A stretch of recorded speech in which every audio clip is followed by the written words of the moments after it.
Hey there, and welcome back to my desk. Quick, think of an obscure Nintendo board game. Did you say Mario Party E for the Game Boy Advance? That is incorrect. Here's the real answer. This thing. So this is something I came across a while back, just being sold at a local listing for pretty damn cheap. And I just figured, hey, this looks like some official Nintendo merch from the 80s, because it clearly says Family Computer on the bottom there. And of course, on the back, we've got 1985 Nintendo Co-Limited and Sunstar, which I'm guessing is like a stationery company. But yeah, this is a legitimate 80s pencil case, like that's themed to Nintendo, and not just themed to any Nintendo IP. It's not Mario, it's not Zelda, it's themed to Gyromite of all games. Like how much more obscure can you get for like video game merchandise from the 80s? Am I right? And I've talked about Gyromite before. It's actually a really cool puzzle game featuring R.O.B. So like, hey, why not? I just figured I could check this out for you guys. So because I don't know if this has ever been documented online before. So hey, here we go. We've got this little cute little screenshot on here, and that's like one of the things where you have like tilt it kind of like changes.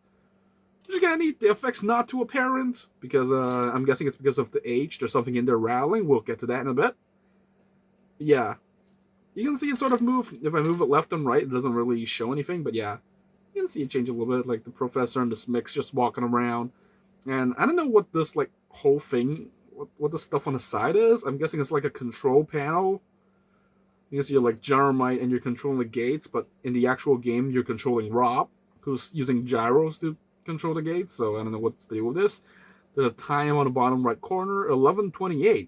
We don't know if it's AM or PM, but yep, that exists. But yeah, there's a very specific, and of course, if this was just like a regular pencil case with nothing special inside, then this would have been a really short video. But there is indeed something in here.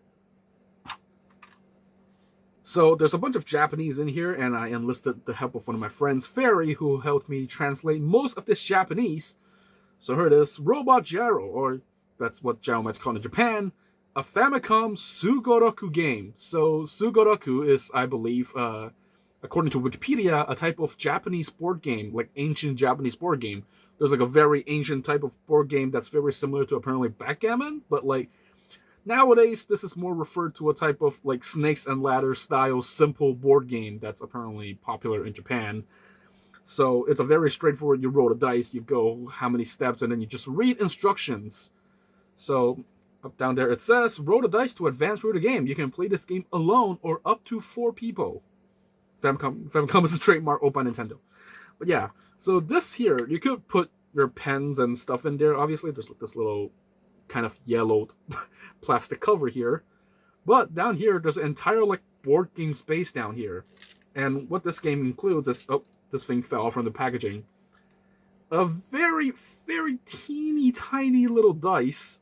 This thing is like tiny. This is like the smallest dice I've ever laid eyes on.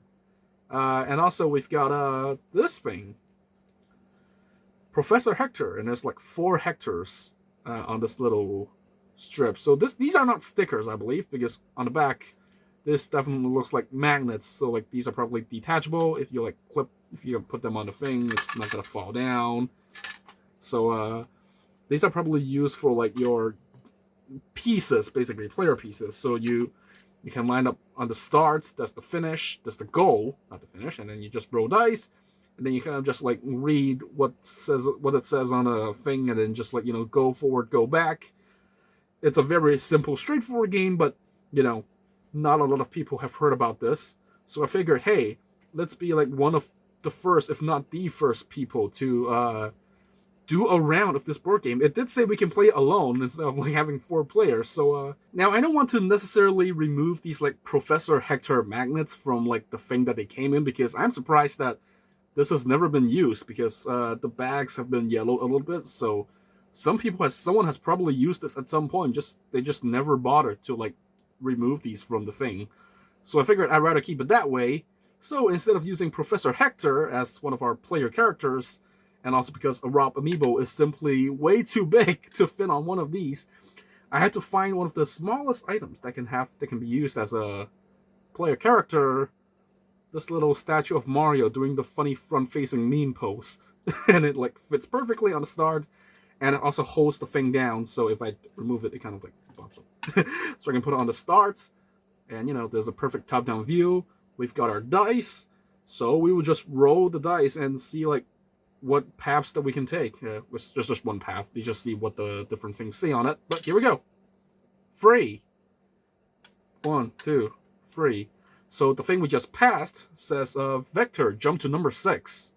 So Vector is like the other second player in Gyromite if you play like the 2-player mode. So I'm guessing if you land on there, then you automatically go forward, or you can jump to number 6, not go forward 6 spaces. So you just, and then player 2 gets to roll, but we're playing alone, so we just roll again. Can we land on something special? Here we go. 1, 2, 3, 4. We just skipped all this. So this says a SMIC, return to start. So that would just send you back to start. That's another vector space, which lets you jump to number 7, which is where we are right now. So that's all cool and good. I also like how you can just toss this dice in here and it wouldn't affect anything too much. This is a good design. Anyway, just throw this here. 5.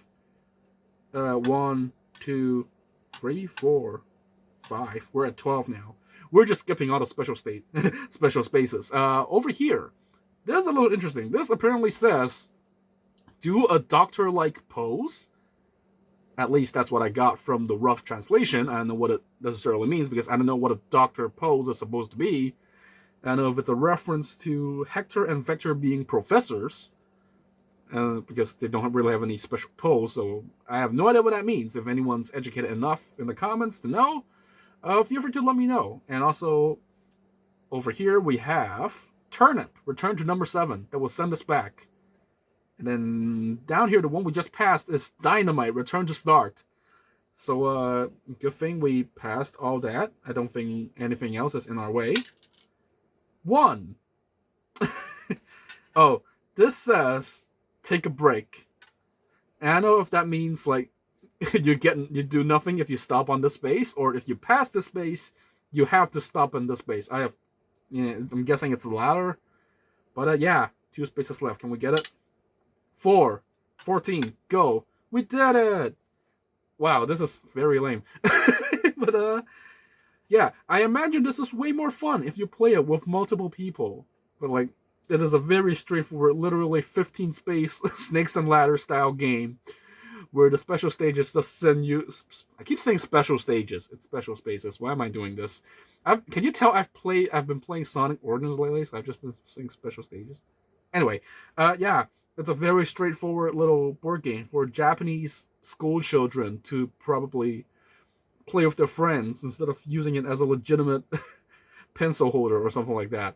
But yeah, that is basically it for this. Obviously, this is not something that's like big enough for me to do a Things of Interest episode on. So this is what you're getting. Simple little look at a Gyromite themed pencil case. I don't see a lot of 80s Nintendo merch floating around, especially ones that are like Japanese. So to be able to see one that's like, locally and very cheap at that, just gives me this cool little opportunity to showcase this thing to you guys, because I have no idea if anyone else has ever showed this thing online at some point. So there you go. Hopefully you enjoyed this quick little look at what is quite literally some obscure Nintendo trivia. It's not trivia, obscure Nintendo merch is what it is. But yeah, that'll be it for this video. I will see you guys next time for something else that's also interesting, or just as interesting. So stay safe, and I'll see you guys next time. Take care.